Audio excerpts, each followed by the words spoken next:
সুপ্রিয় দর্শক, আপনাদের সবাইকে আমন্ত্রণ জানাচ্ছি বাংলা ভিশনের জনপ্রিয় সাপ্তাহিক আয়োজন প্রবাসী মুখ অনুষ্ঠানে। আজ প্রবাসী মুখের 720তম পর্ব প্রচার হচ্ছে। সাথে আছি আমি ইমরুল কায়েস। প্রিয় দর্শক, আজ আলোচনার জন্য আমাদের সাথে স্টুডিওতে রয়েছেন দুজন অতিথি। আমি তাদেরকে আপনাদের সাথে পরিচয় করে দিচ্ছি। আছেন ডক্টর সেলিম রেজা, শিক্ষক, নর্থ সাউথ বিশ্ববিদ্যালয়, এবং অভিবাসন নিয়ে তিনি কাজ করেন। আপনাকে স্বাগত জানাচ্ছি। ধন্যবাদ। এবং আরেকজন রয়েছেন শাকিরুল ইসলাম, অভিবাসন বিশ্লেষক। আপনাকেও প্রবাসী মুখ অনুষ্ঠানে স্বাগত জানাচ্ছি। ধন্যবাদ। প্রিয় দর্শক, আমরা আজকে মূলত কথা বলবো, আমরা দেখি যে দেশের বাইরে নানা সময় নানা অপ্রীতিকর ঘটনা ঘটে আমাদের প্রবাসীরা ঘটিয়ে থাকেন।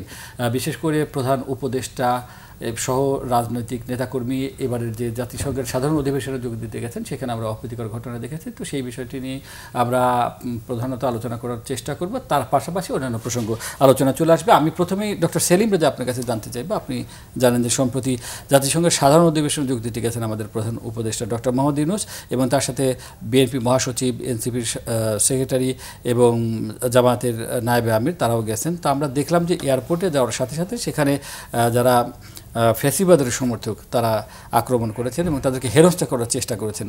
এই বিষয়টিকে আসলে কিভাবে দেখছেন? ধন্যবাদ আপনাকে। আসলে এই ধরনের বিষয় কিন্তু নতুন না। আমরা অতীতেও দেখেছি যে সাবেক প্রধানমন্ত্রী শেখ হাসিনা বা সাবেক প্রধানমন্ত্রী বেগম খালেদা জিয়া যখন ক্ষমতায় থাকা অবস্থায় বিদেশে গিয়েছেন বা বিদেশে চিকিৎসার জন্য গিয়েছেন, তখন কিন্তু নানান রকমের বিক্ষোভ বা কালো পতাকা বা বিভিন্ন রকমের সহিংস আচরণ সেই দেশের অবস্থানরত নেতাকর্মীদের মধ্যে দেখেছি। এবং সেই জায়গাটা থেকে যদি আরেকটু পেছনে যায়, আমরা দেখি যে প্রায় 63 সালে, মানে আজকে তো 2025 সালে, প্রায় ইতিহাসের শুরু থেকে দেখতে পাই যে তখন থেকেই 1963 সালে, শুধু 63 সাল, প্রায় 2000 বছর আগে আর কি, তখনও কিন্তু আমরা দেখেছিলাম যে রোমান গভর্নরকে শালগম ছুঁড়ে মারা হয়েছিল। প্রজারা বিক্ষুব্ধ হয়ে তাদের প্রতিবাদের ভাষা হিসেবে যেই জিনিসটা তারা উৎপাদন করতেন আর কৃষিকাজে, সেই জিনিসটা তারা ছুঁড়ে মেরেছিলেন। তো এই যে জিনিস ছুঁড়ে মারা, শালগম থেকে শুরু করে ডিম, পচা ডিম, এটা কিন্তু ইতিহাসের প্রতিবাদের ভাষা হিসেবে এক ধরনের প্র্যাকটিস হয়ে এসছে। না, সেটা কি দেশের মাটিতে ছিল নাকি বিদেশের মাটিতে? দেশের মাটিতে ছিল কিনা সেটা তো আমরা জানি না, আসলে সেরকম স্টাডিও আমরা দেখিনি। কিন্তু বড় দাগে আমরা বলতে পারি যে বাংলাদেশ নামক দেশটিতে আমরা ছোটবেলা থেকে বড় হই অত্যন্ত সংকীর্ণ রাজনৈতিক চিন্তাভাবনা নিয়ে, যে কারণে আমাদের অন্যের প্রতি সহনশীলতা খুবই কম এবং অন্যের মতকে শ্রদ্ধার চোখে দেখা, সেই প্রশিক্ষণটা ছোটবেলা থেকে আমাদের হয় না। সেই একইভাবে আমরাই যখন আবার শ্রমিক হিসেবে বা প্রবাসী কর্মী হিসেবে বিদেশে ছড়িয়ে ছিটিয়ে পড়ি, তখন সেই জিনিসগুলো আমাদের ভিতরে ভর করে এবং রাজনৈতিক দলের লেজুর ভিত্তি করাটা তখন আমাদের একটা বড় অংশ হয়ে যায় এবং তারই অংশ হিসেবে আমরা বিভিন্ন রকমের সহিংস আচরণগুলো প্রদর্শন করে থাকি। এবং আরও ভালো করে বলতে গেলে, আমি আমার নিজের গবেষণার ক্ষেত্রে যেটা দেখেছি যে প্রায় 20 বছর আগেও প্রবাসে বাংলাদেশিরা কিন্তু শুধুমাত্র কালো পতাকা বা বিক্ষোভ প্রদর্শনের মধ্যে নিজেকে সীমাবদ্ধ রাখতেন। কিন্তু গত 15, 16 বছর, 18 বছর ধরে আমরা দেখতে পাচ্ছি যেটা শুধুমাত্র কালো পতাকা বা বিক্ষোভের মধ্যে নেই, অশ্লীল ভাষা ব্যবহার করা, অকথ্য ভাষায় ব্যানার তৈরি করা। তখন তো এক ধরনের রেজিম ছিল যেটাকে ফ্যাসিবাদ বলা হচ্ছে, একনায়কতান্ত্রিক আচরণ, এবং তার নানা ত্রুটি বিচ্যুতি রয়েছে। ভোটাধিকার মানুষ ঠিকমতো দিতে পারে, নানা ধরনের বিষয় রয়েছে।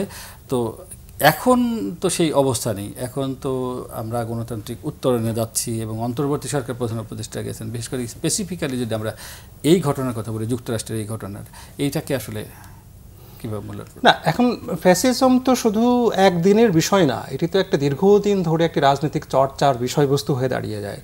এবং আমরা দেখতে পেয়েছি যে যুবলীগের যে কর্মীকে ধরা হয়েছে, তারও তো সেই যাদের সাথে, যে রাজনৈতিক দলের সাথে ফ্যাসিজমকে আমরা সবসময় মিলে ফেলি, সেই দলের অংশ হিসেবেই তো, রাজনৈতিক অংশ হিসেবেই তো সেই কাজটা করেছেন। কিন্তু এখানে বড় দাগে দেখার বিষয়টা হচ্ছে যে যখন মানুষ প্রবাসে ছড়িয়ে পড়েন, নিজের দেশের ভাবমূর্তি উন্নয়ন করাটাই তো তার মূল লক্ষ্য হওয়া উচিত। এবং 1970 সালের পর থেকে যখন আমরা দেখলাম যে বিভিন্ন রাজনৈতিক দলগুলো তাদের অঙ্গ সংগঠন বা শাখা সংগঠন খোলা শুরু করলো বিদেশে, তখন থেকেই কিন্তু বিদেশে অবস্থানরত বাঙালিদের মধ্যে রাজনৈতিক অংশগ্রহণটা বৃদ্ধি পাওয়া শুরু করলো। এই রাজনৈতিক শাখা গঠন প্রসঙ্গে আমরা আসবো। আমি একটু শাকিরুল ইসলাম আপনার কাছেও একই প্রশ্ন করতে চাচ্ছি। যে ঘটনাটি ঘটেছে সম্প্রতি, এটাকে আমাদের ভাবমূর্তির জন্য কতটুকু ক্ষতিকর বা কিভাবে বিশ্লেষণ করবেন? ধন্যবাদ। আমি প্রথমে যে ডিসক্লেমারটা দিতে চাই যে আমি আসলে রাজনৈতিক বিশ্লেষক না, আমি মাইগ্রেশন নিয়ে কাজ করি, মাইগ্রেন্ট অধিকার নিয়ে কাজ করি এবং সেই জায়গাটা থেকে আসলে আমার যতটুকু অভিজ্ঞতা সেটা, সুতরাং রাজনৈতিক জায়গা থেকে বিশ্লেষণ করার সুযোগটা আমার কম। কিন্তু আমি সেই জায়গাটাতে যদি বিশ্লেষণ করি যে যারা বাংলাদেশের মানুষ যারা বিদেশে থাকে এবং সেখানে স্থায়ীভাবে থাকে, আমরা এদেরকে ডায়াসপোরা বলি, এবং এরা আসলে সেই দেশের নাগরিক হিসেবেই থাকে যদিও তার অরিজিন বাংলাদেশে, এবং বাংলাদেশের নাগরিকত্ব রয়েছে যারা আক্রমণ করে থাকতে পারে, বাট বেশিরভাগ জায়গাটাতে হতেছে যে বাংলাদেশি নাগরিক হিসেবে বিদেশের মাটিতে বিক্ষোভ করা কিন্তু আমার পক্ষে সম্ভব না। এবং এই যে আন্দোলনের সময় যেসব শ্রমিক আসলে আমাদের শ্রমিক ভাই যারা প্রবাসী শ্রমিক যারা মিডল ইস্টে ছিল, দুবাইতে বা ইত্যাদি, তারা কিন্তু প্রতিবাদ করতে যেয়ে তারা কিন্তু সেখানে পুলিশ তাদেরকে ধরেছে, তাদেরকে জেলখানায় নেওয়া হয়েছিল। সো সেই জায়গা থেকে যদি বলি যে শ্রমিক হিসেবে কিন্তু আমি এটা করার অধিকার রাখি না, কিন্তু কোনো দেশের নাগরিক হিসেবে যদি হয় তাহলে সেই দেশের নাগরিক হিসেবে সে করলে সেইখানে কিন্তু আসলে মানে অভিবাসী হিসেবে বা প্রবাসী হিসেবে যে বলার জায়গাটা সেটা কম আমি যেটা মনে করছি। এবং সেক্ষেত্রে যেটা দরকার সেটা হচ্ছে যে হ্যাঁ, যে কোনো আচরণ যেটা আসলে শোভন না সেটা মানসম্মানকে হানি করে, এবং এটা আসলে বাংলাদেশের উপরে কতটুকু পড়বে এবং কিভাবে পড়ছে শুধুমাত্র এই একটা জায়গা থেকে। উনি যেটা বললেন যে এটা ইতিহাস 2000 বছর থেকে হয়ে আসছে, আমি যেটা শুনছিলাম যে টনি ব্লেয়ারের উপরেও এরকম একবার ডিম ছুঁড়ে মারা হয়েছিল এবং সেখানে আদালত তাকে যে ডিম ছুঁড়েছে তাকে জরিমানা করেছে যে তুমি যেহেতু তার ব্লেজার নষ্ট করে দিয়েছো তোমার ব্লেজারটা কিনে দিতে হবে। সো এই প্র্যাকটিস আসলে বিশেষ করে ইউরোপের কালচারে আছে, আমাদের কালচারে হয়তো একটু কিছুটা ভিন্ন, কিন্তু অভিবাসীর সাথে যদি এই ইস্যুটাকে এক করা হয় তাহলে আমি যেটা মনে করি যে আমাদের যারা এই যে অভিবাসী কর্মী বা প্রবাসী শ্রমিক সারা পৃথিবীতে আছে, বিশেষ করে মধ্যপ্রাচ্য বা আমাদের এদিকে যারা মালয়েশিয়া, সিঙ্গাপুর সহ যারা শ্রমিক হিসেবে যায়, তাদেরকে আসলে লেবেল করা ফেলা হবে। এবং সেটা যদি লেবেল করে ফেলা হয় তাহলে আমাদের প্রবাসী শ্রমিকদের জন্য এটা ক্ষতিকর হবে, যে ইন ফিউচারে তারা যে দেশে কাজ করার জন্য যাবে সেই দেশগুলো সতর্ক হবে এই ধরনের শ্রমিক তারা নিবে কি নিবে না। এরকম দেশ থেকে নিলেও তো সেটাও তো এক ধরনের ভাবমূর্তি তৈরি করতে পারে বাংলাদেশের মতো দেশ থেকে। এক্স্যাক্টলি, সেটা আমি সেই জায়গাটা বলছি যে শ্রমিক হিসেবে যদি বলা হয়, কিন্তু যদি বলা হয় যে তারা ইউরোপ আমেরিকাতে ওই দেশের নাগরিক হিসেবে তারা এই জায়গায় করছে, হয়তো হ্যাঁ তাদের অরিজিন বাংলাদেশ, তাহলে সেটা ভিন্ন জিনিস। আমি মনে করি এটাকে দুইভাবে দেখা উচিত। শ্রমিক বা অভিবাসী শ্রমিকের সাথে এই যে যারা ডায়াসপোরা কমিউনিটি বা গন্তব্যদেশের পাসপোর্টধারী সিটিজেন, তাদেরকে আসলে এক করে ফেলাটা আমাদের জন্য বিপজ্জনক। আমরা এক করছি না, কিন্তু যেহেতু দুই পক্ষই বিদেশে থাকে তারা রেমিটেন্স কিন্তু পাঠায়, যারা প্রবাসী তারাও পাঠায়, যারা অভিবাসী কর্মী তারাও পাঠায়, এবং নামটা তো বাংলাদেশের সাথে জড়িত, দুই পক্ষের নামই তো বাংলাদেশের সাথে জড়িত। সুতরাং এবং আমাদের এই অনুষ্ঠানটি কিন্তু যারাই বিদেশে থাকে তাদেরকে নিয়েই করে, সে কারণে আমরা এটা তুলে ধরতে চাই, এই কারণে যে এটা আসলে ক্ষতিকর কোনো প্রভাব ফেলছে কিনা, বা আমাদের শ্রমবাজারে স্পেসিফিক্যালি যদি বলি নির্দিষ্ট করে যে শ্রমবাজারে তার নেতিবাচক প্রভাব পড়ছে কিনা। না, শ্রমবাজারের নেতিবাচক প্রভাব যেন না পড়ে সেই জন্য আমাদের সচেতন হওয়া উচিত এবং আমাদেরকে এই ইস্যুগুলোকে এইভাবে বিশ্লেষণে আনা উচিত যাতে করে এটা শ্রমিকের উপরে না যায়। হ্যাঁ, যারা বিদেশে একবারে চিরস্থায়ীভাবে চলে যাচ্ছে সেটা ভিন্ন জিনিস, যদি অরিজিন থাকবেই। আপনি যদি বলেন যে এখনকার জেনারেশন যেটা করছে সেটা যেমন সেই আরও 50 বছর আগে অথবা আরও 100 বছর আগে যেসব বাংলাদেশি গেছে তাদের জেনারেশনও কিন্তু ওই দেশে আছে, তাই তো? তাদের নেক্সট জেনারেশনগুলো আছে। সুতরাং ওইটা ভিন্ন জিনিস। আমি এই জন্য বলছি দুইটাকে আলাদা করে রাখা, কারণ আমাদের যে শ্রমিক ভাইরা দুবাইতে ধরা খেয়েছিল পুলিশের হাতে, তারা জেল খেটেছে ইত্যাদি করেছে, সেটারও কিন্তু একটা ইম্প্যাক্ট ছিল, তাই না? সো আমার মনে হয় যে এটা খুবই সেন্সিটিভ একটা ইস্যু এবং এটাকে আমাদের শ্রমিকের জায়গা থেকে আলাদা করে চিন্তা করাই বেটার। জি, আমরা অবশ্যই আলাদা করে চিন্তা করছি। সেলিমৃদা, আপনার কাছে প্রশ্ন, সেটা হচ্ছে যে এই যে ঘটনা বাংলাদেশি ডায়াসপোরা ঘটাক বা প্রবাসীরা ঘটাক, আমরা তো প্রবাসীদের যে রেমিটেন্স পাঠায় তার ভিত্তিতে আমাদের অর্থনীতি চলে, সেখানে কোনো ধরনের নেতিবাচক প্রভাব যদি পড়ে তাহলে সেটা আমার দেশের জন্য ক্ষতিকর, আমাদের দেশের জন্য অর্থনীতির জন্য ক্ষতিকর। তো এই যে ঘটনাগুলো ঘটছে শুধু যুক্তরাষ্ট্রে না, ঘটেই চলেছে আর কি, তো সেটা আমাদের শ্রমবাজারে আপনি কি মনে করেন যে সেটা কি প্রভাব পড়বে না? অবশ্যই আমি মনে করি শ্রমবাজারের উপরে এটির প্রভাব অনেক ব্যাপক।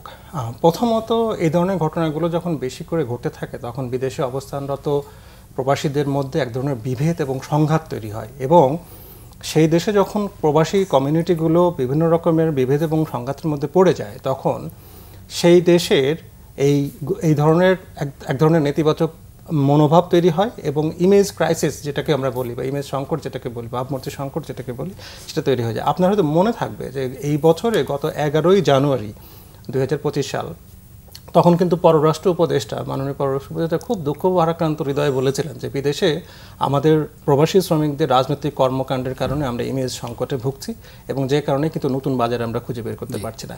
এবং সাম্প্রতিককালে আপনি দেখে থাকবেন যে অনেক মধ্যপ্রাচ্যের দেশ থেকে কিন্তু, ইভেন দক্ষিণ পূর্ব এশিয়ার দেশ মালয়েশিয়া থেকেও কিন্তু অনেক শ্রমিক ফেরত আসছে। এখন এইগুলোর সাথে রাজনৈতিক কর্মকাণ্ডের কোনো সংযোগ রয়েছে কিনা সেটা একটু দেখার বিষয়। এবং তার চাইতে বড় বিষয় হচ্ছে যে আমাদেরকে খুব ভালো করে বুঝতে হবে যে প্রবাসী শ্রমিকদের জন্য যে বাজার আমাদের বর্তমানে রয়েছে, সেখানে কিন্তু মধ্যপ্রাচ্যের দেশগুলোতে যেখানে আইনগতভাবেই রাজনৈতিক কর্মকাণ্ড নিষিদ্ধ প্রবাসীদের জন্য, সেইখানে যদি আমাদের শ্রমিকেরা এরকম রকমের সংঘাত, সহিংসতা এবং নানান রকমের প্রতিবাদের মধ্যে পড়ে যান, তাহলে কিন্তু আমরা বাজার হারাবো। বাজার শুধু হারাবো তাই না, ভবিষ্যতের জন্য আমরা এই বাজারগুলোতে আর কখনো প্রবেশ করতে পারবো না। এরকম নানান রকমের চ্যালেঞ্জ কিন্তু তৈরি হতে পারে। আর এর বাইরে আপনি যেটা বলছেন রেমিটেন্সের কথা বা আমাদের প্রবাসী কমিউনিটিদের বাংলাদেশের অর্থনৈতিক উন্নয়নে অবদানের কথা, দেখেন যখন আমরা রাজনৈতিক দলগুলোর অঙ্গ সংগঠন বা শাখা সংগঠনগুলো যখন তৈরি হয়েছিল 1970-এর দশকে, তখন কিন্তু তাদের একটা মূল নীতিই ছিল যে তাদের মূল কাজ হবে যেন তারা ওখানে থেকে ওখানে অবস্থানরত প্রবাসীদেরকে নিজের দেশের উন্নয়নের সাথে সম্পৃক্ত করতে পারেন। এবং এর বাইরে আরও একটা কাজ কি ছিল তাদের, তারা মনে করেছিল যে এই ধরনের রাজনৈতিক কর্মকাণ্ডে যদি তারা জড়িয়ে পড়েন তাহলে একটি ভালো দিক হবে, সেটা হচ্ছে যে বিদেশে অবস্থান করে বিদেশি শ্রমিকদের সমস্যাগুলো কি সেটা সরকারের কাছে দ্রুত পৌঁছে দেওয়া যাবে। এখন আমরা যে ধরনের কুরুচিপূর্ণ সহিংসতা দেখছি বা প্ল্যাকার্ড দেখছি বা বিভিন্ন রকমের বিক্ষোভ দেখছি, সেটার সাথে কিন্তু এর কোনো মিল আমরা দেখতে পাচ্ছি না। তার মানে বিদেশে রাজনৈতিক দলগুলোর কার্যক্রমের যে উদ্দেশ্য ছিল বা মূল উদ্দেশ্য ছিল, সেটি থেকে কিন্তু নেতাকর্মীরা অনেক বেশি সরে এসেছেন। এবং এটা কিন্তু একটা রাজনৈতিক প্রেক্ষাপটের পরিবর্তন আমি মনে করি। কারণ যেহেতু নিজের দেশের রাজনীতির মধ্যে সহনশীলতা নেই, শ্রদ্ধাবোধ নাই, সম্প্রীতি নেই, সেটি এখন তারা বিদেশের মাটিতে গিয়ে চর্চা করছেন। এবং সেটির কারণে আমার দেশের শ্রমিকদের জন্য বা প্রবাসীদের জন্য নতুন বাজার তো অবশ্যই ক্ষতিগ্রস্ত হবে। এবং যে বাজার আছে সেটি ধরে রাখাটাই একটা বিরাট চ্যালেঞ্জ হবে। এবং আমি মনে করি আগামী 5-7 বছরের মধ্যে আমরা যেরকম শুধুমাত্র হেলথ টেস্ট দিচ্ছি এখন, বা আমাদের শ্রমিকদের হয়তো বা যাওয়ার সময় যেমন তার স্বাস্থ্য পরীক্ষা করতে হয় এবং চরিত্রগত পরীক্ষা করতে হয়, এরকম রাজনৈতিক সার্টিফিকেট লাগবে কিনা, যে এরকম একটা মুসলেখা লাগবে কিনা যে তুমি বাংলাদেশে কোনো ধরনের রাজনৈতিক দলের সাথে সম্পৃক্ত নও, এটি প্রমাণ দাখিল করতে হবে। সেটি যদি হয় আমি কিন্তু খুব অবাক হব না, কারণ যে মাত্রায় আমাদের রাজনৈতিক আগ্রহ বেড়ে গিয়েছে এবং অনেক সময় আমাদের দেশের শ্রমিকেরা বিদেশে গিয়ে অনেকেই কর্মহীন হয়ে পড়েন, বেকার হয়ে পড়েন, তাদের নিজের পরিচয়টা, বেকার পরিচয়টা ঢাকার জন্যই কিন্তু এই রাজনৈতিক আশ্রয়গুলো নিয়ে থাকেন এবং রাজনৈতিক পরিচয়ের আশ্রয়গুলো নিয়ে থাকেন। এই নেতাকর্মীরা যারা এরকম সহিংস আচরণ করছে, তারা যে সবাই খুব ডেডিকেটেড লিডার বা খুবই মানে আন্তরিকভাবে রাজনীতি করেন, ব্যাপারটা কিন্তু তা না। কিন্তু অনেকেই আছেন যে তারা শুধুমাত্র এই রাজনীতির আড়ালে নিজের পরিচয়টা ঢেকে রাখার জন্য তারা এই ধরনের জায়গাতে অতি উৎসাহের সাথে নেমে পড়েন। কিন্তু আমি বিশ্বাস করি যে কোনো রাজনৈতিক দলেরই পরীক্ষিত নেতা তাদের নেতাকর্মীদের এটা বলবেন না যে অন্য দলকে ডিম ছুঁড়ে মারো, এটা আমার বিশ্বাসে আসে না। শাকিরুল ইসলাম, আপনার কাছে আবার প্রশ্ন, যেটা সেলিম রেজা বলছিলেন যে রাজনৈতিক দলের যে শাখা প্রশাখা রয়েছে বিদেশের মাটিতে, এটি আমাদের সব রাজনৈতিক দলের রয়েছে, এই বিষয়টি আসলে কতখানি যৌক্তিক, এটা কি থাকার দরকার ছিল, অথবা আমাদের শ্রমবাজারের জন্য তারা কাজ করতে পারতো কিনা? মানে খুবই গুরুত্বপূর্ণ কথা বলেছেন রেজা ভাই, বা এই যে জায়গাটা আমি ধরেন কিছুদিন আগে জুলাই মাসে আমি ফ্রান্সে গিয়েছিলাম কোন একটা অফিসিয়াল কাজ, এবং আমি খুঁজতে খুঁজতে বাংলাদেশের রেস্টুরেন্ট বের করে যখন খেতে গেলাম, এবং সেখানে দেখলাম যে প্রচুর জমজমাট রাজনৈতিক আড্ডা হচ্ছে। এবং শুধু এটা প্রথমবার সেটা না, এটা আমার মাথায় সবসময় যে জায়গাটা কাজ করে যে বাংলাদেশ থেকে যারা এইসব দেশে যায়, মানে আমি সৌদি আরব বা যেখানে আসলে শ্রমিক হিসেবে যায় সেই জায়গাটা বলছি না, বিশেষ করে ইউরোপ, আমেরিকার দেশগুলোতে, ওইখানে যেহেতু বাংলাদেশের মানুষ ওই দেশের রাজনীতির সাথে সম্পৃক্ত হতে পারে, ওই দেশের ট্রেড ইউনিয়নের সাথে সম্পৃক্ত হতে পারে, তার অধিকারের জায়গাটা নিয়ে কথা বলতে পারে, কিন্তু তারা সেটা না করে সেই দেশের রাজনীতির সাথে তারা সম্পৃক্ত। এবং আমি অনেককে জিজ্ঞাসা করেছি আসলে তাদের এই জায়গায় আগ্রহটা এত কেন, অথবা কেন, তাদের স্বার্থটা কোন জায়গায়, তাদের ইন্টারেস্টটা কোথায়।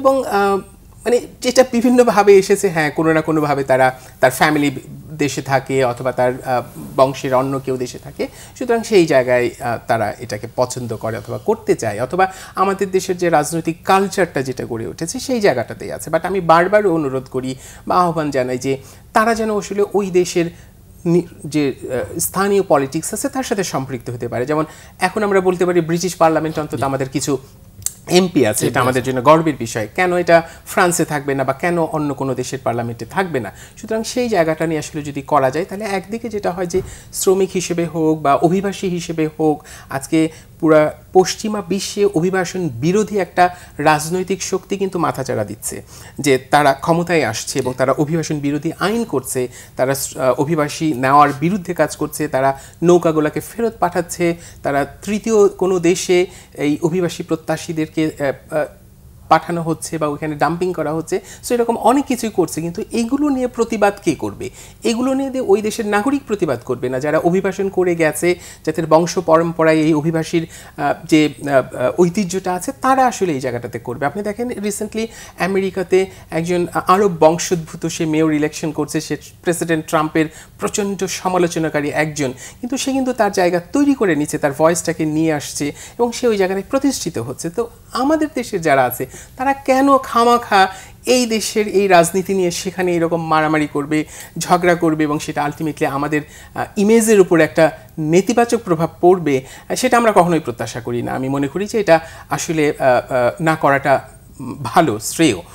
কিন্তু সেই ক্ষেত্রে আবারও যে জায়গাটা যে আমাদের আসলে মানে শ্রমিকদের জায়গা থেকে যদি বলি, তাহলে সেক্ষেত্রে আমাদের আরও সতর্ক থাকতে হবে এবং তাদের ওরিয়েন্টেশনের যে জায়গাটা। আমি খুবই ভালো লাগলো রেজা ভাই আপনি যেটা বললেন যে আমি জানি না অদূর ভবিষ্যতে কোনো দেশ আমাদের কাছে ওইরকম কোনো সার্টিফিকেট চাইবে কিনা যে আমি কোনো রাজনৈতিক দলের সাথে সম্পৃক্ত না। সো এটা যদি হয় তাহলে সেটা সবচেয়ে লজ্জার বিষয় হবে।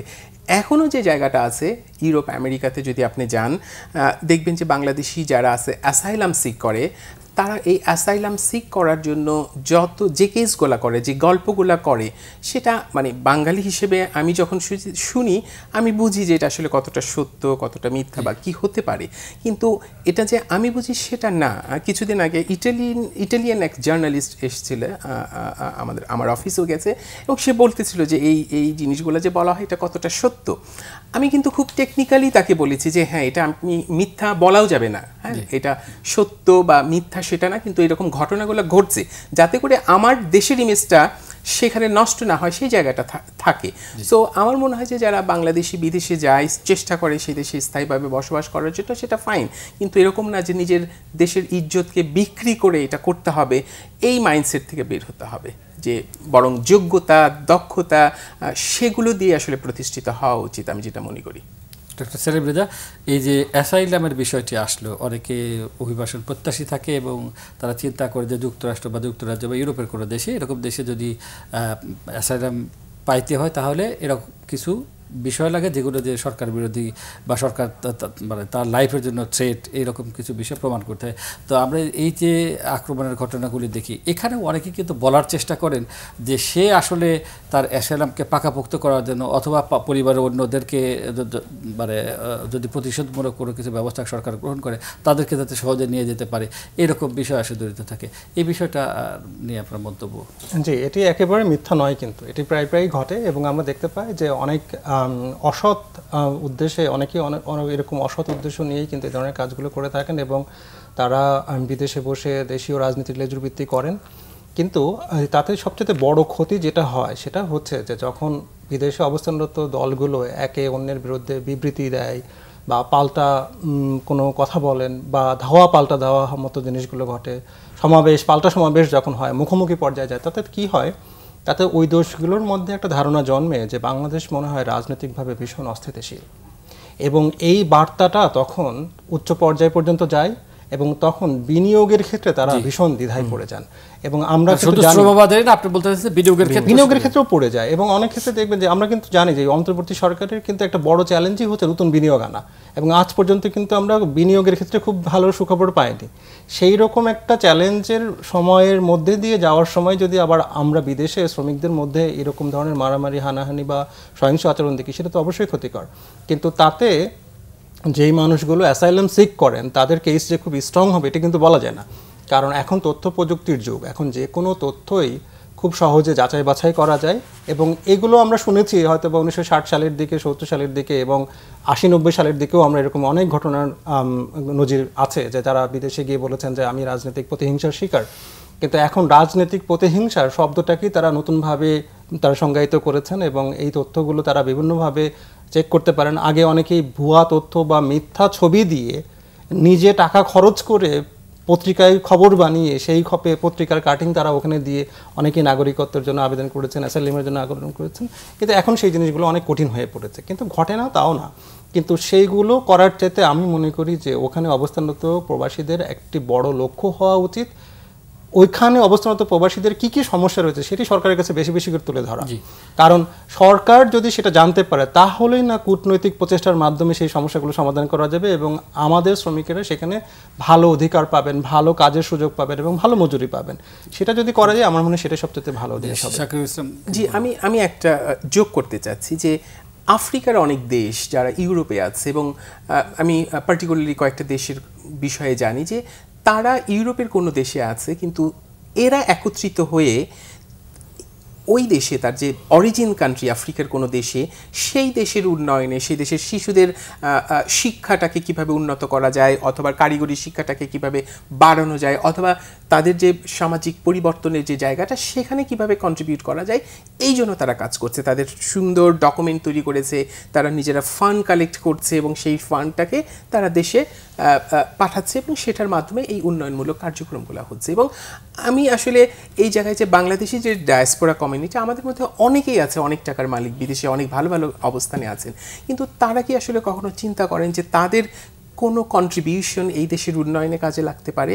এবং আমার ওই জায়গাটাতে যে এই যে রাজনৈতিক যে দলগুলো আছে তাদেরও উচিত যে তাদের যদি কোনো নেতাকর্মী শাখা প্রশাখা বিদেশে থাকে তাদের আসলে ওরিয়েন্টেশনটা দেওয়া উচিত এই জায়গায় যে তুমি মানে ভালো কাজ যদি করো ওই দেশে থেকে তোমার এলাকার উন্নয়নে অথবা অন্য কোথাও সেটার ভালো প্রভাবটা কিন্তু এই রাজনৈতিক দলের উপরে এসে পড়বে, তাই তো? সো ওইভাবে একটু ওরিয়েন্ট করা যে শুধুমাত্র মূল রাজনৈতিক দল যেগুলো আছে সেগুলো আপনি বলতে চাচ্ছেন যে দায়বদ্ধতা তাদের এক্স্যাক্টলি তাদেরকে এই জায়গায় একটা রেসপন্সিবিলিটিটা নিতে হবে যে আমি আমার রাজনৈতিক দলগুলোকে, আমার শাখা বা আমার সমর্থক যারা আছে তাদেরকে আমি কিভাবে কাজে লাগাতে পারি যেটা দেশের উন্নয়নে কাজে লাগবে। সুতরাং সেই ওরিয়েন্টেশনটা দেওয়া উচিত। আমার মনে হয় যে এখন যে যুগে আমরা আছি সেটা 60s, 70s বা 80s যদি না বলি, যে বর্তমান, আমার মনে হয় যে আমাদের চিন্তা চেতনা, আমাদের রাজনৈতিক দর্শন সব কিছু আসলে একটু পরিবর্তন হওয়া উচিত, উন্নয়নমুখী হওয়া উচিত। এবং আমরা যারা আসলে ডেভেলপমেন্ট সেক্টরে কাজ করছি আমরা কিন্তু অনেক ঝুঁকির মধ্যে আছি, বিশেষ করে ফান্ডিং ঝুঁকির যে জায়গাটাতে আছি। তো সেই ক্ষেত্রে যদি এই উন্নয়ন কার্যক্রমগুলোকে তো থামিয়ে রাখা যাবে না, তাই তো? সো এখানে এই ডায়াসপোরা কমিউনিটি যারা বিদেশে আছে, বাংলাদেশি বংশোদ্ভূত, তারা বর্তমান জেনারেশন না হোক, তারা নেক্সট জেনারেশনগুলোও যেন তার দাদার পিতৃভূমিকে যেন না ভুলে যায় সেরকম একটা প্রচেষ্টা করা উচিত। কিন্তু আমরা দেখি যে দ্বিতীয় জেনারেশন বা তৃতীয় জেনারেশন যারা ইউরোপে, যুক্তরাজ্যে বিশেষ করে বা আমেরিকাতে আছে তারা কিন্তু না আমি বাংলাদেশে যাব না, বাংলাদেশ নিয়ে তাদের ইতিমধ্যে একটা নেগেটিভ নেতিবাচক একটা ধারণা, তারা আসতে চায় না।